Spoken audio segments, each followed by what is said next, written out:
Bien, en este vídeo vamos a ver cómo se representan los números enteros, qué es el valor absoluto de un número entero y comparación de números enteros. Es decir, cuando un número entero es mayor que otro, menor que otro, mayor o igual, menor o igual que otro. Conceptos bastante sencillos. En cuanto a los números enteros, vamos a recordar que se trata de un conjunto. Concretamente los elementos son números. Por lo tanto, podemos simbolizarlo mediante unas llaves con los números ya conocidos. Forman el llamado conjunto de los números enteros. Podemos representarlos mediante lo que se denomina diagrama de Venn. Se trata de un circulito o una línea curva y en el interior se ponen los elementos de dicho conjunto. Tercera forma de representar los números enteros, extraordinariamente importante, en una recta. Es decir, nosotros tenemos dibujado una recta y voy a suponer que en esa posición central situamos el número 0. Por la derecha situamos los positivos, por la izquierda los negativos y a la misma distancia. Es decir, si yo tomo en esa posición el número +1, por la derecha a la misma distancia, ya veremos en su momento cómo se define distancia entre dos números.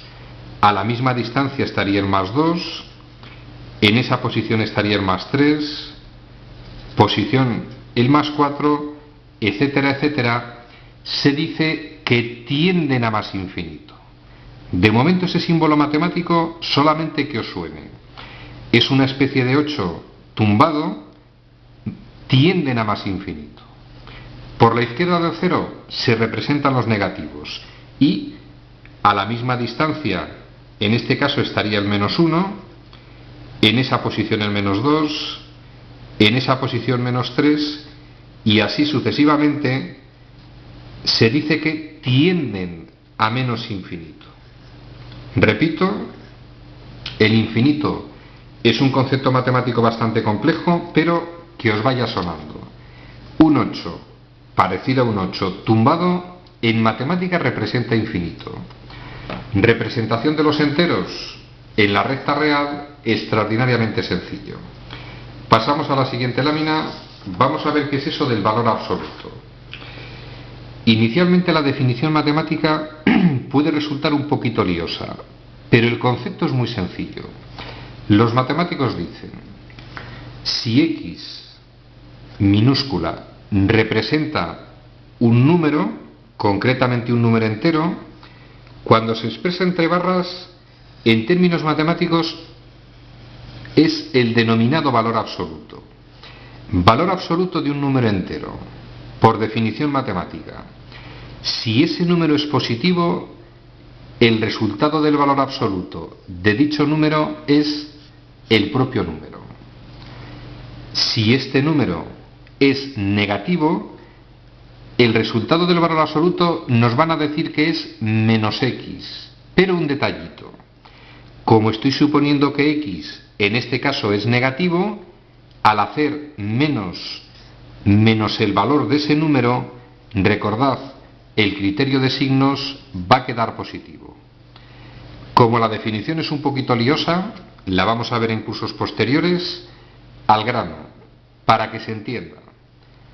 Al hacer o aplicar el valor absoluto a un número entero o a cualquier expresión matemática, el resultado siempre lo deja positivo. Es decir, al grano. Valor absoluto de +5. Como siempre lo deja positivo, pues +5. Valor absoluto de -7.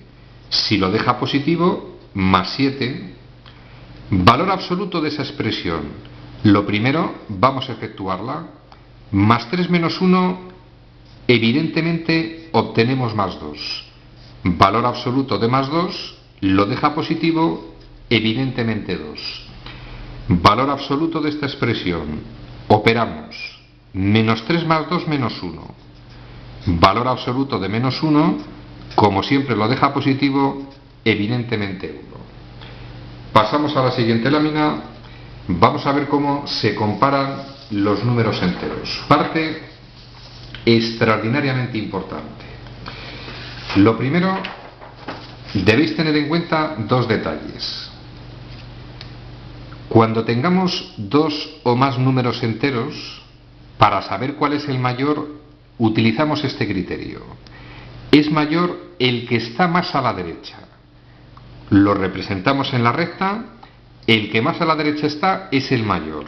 Y, detalle que va a aparecer con frecuencia en matemáticas, van a aparecer cualquiera de estos signos.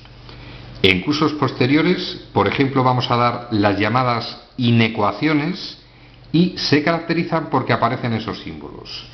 ¿Qué significa este símbolo? Depende. Es decir, si lo leo en este sentido, mayor. Mayor. ¿Qué significa este símbolo? Depende. Si lo leo en este sentido, significa menor. Este símbolo leído en este sentido, mayor o igual, y este símbolo leído en ese sentido, menor o igual. Cuatro símbolos matemáticos que van a aparecer con extraordinaria frecuencia. Vamos con un caso concreto. Supongamos que nos dan los números enteros que aparecen en la lámina y nos dicen que ordenemos dichos números. Lógicamente, los puedo ordenar de menor a mayor o los puedo ordenar de mayor a menor, a gusto de cada uno o a gusto del profesor. ¿Cómo procederíamos? Pues lo hemos comentado anteriormente. Represento los números en la recta. Voy a suponer en esta posición el 0. Por la derecha van a estar los enteros positivos, como el mayor de los que aparecen, perdonad, un pequeño lapsus, después del 2 habitualmente va el más 3, más 4, más 5 y más 6. El menor, ya veremos luego por qué, es el menos 6. Voy a representar por la izquierda de 0 los negativos hasta el menos 6. Menos 1, menos 2, menos 3, menos 4, menos 5 y menos 6. Ordenamos. Voy a ordenarlos, por ejemplo, de mayor a menor. Repito, a gusto de cada uno. Yo los voy a ordenar empezando por el mayor. Analizo. El que está más a la derecha de todos es el más 5. De los números enteros que me dan en este caso, el más 5 está más a la derecha. Es el mayor de ellos. Va a ser mayor el siguiente de los números que está más a la derecha, se trata del 4, está en esa posición. A su vez es mayor el siguiente de los números más a la derecha, en este caso es el 1. Mayor el siguiente de los números es el 0. El siguiente de los números que está más a la derecha, en este caso se trata del menos 1. El siguiente de los números evidentemente es el menos 3. Y por último nos quedamos con el menos 6. Es decir, de los números que nos han dado, el que más a la derecha está es el más 5, que es el mayor de ellos, y el que más a la izquierda es el menos 6, que es el menor de ellos. Resumen al contenido de este vídeo, sencillo. Vamos a quedarnos con las siguientes ideas. Los números enteros se pueden representar entre llaves, mediante el llamado diagrama de Venn o en la recta. Debéis acostumbraros a representar los números en una recta. Segundo detalle importante. Vamos a recordar que existe el concepto de valor absoluto. Al grano, el valor absoluto de un número es dicho número, pero siempre positivo. Y tercer concepto, en cuanto a lo que es ordenación, un número entero es mayor que otro si al representarlo en la recta está más a la derecha. O podemos utilizar otra definición. Un número entero es menor que otro si está más a la izquierda que este. Tema concluido.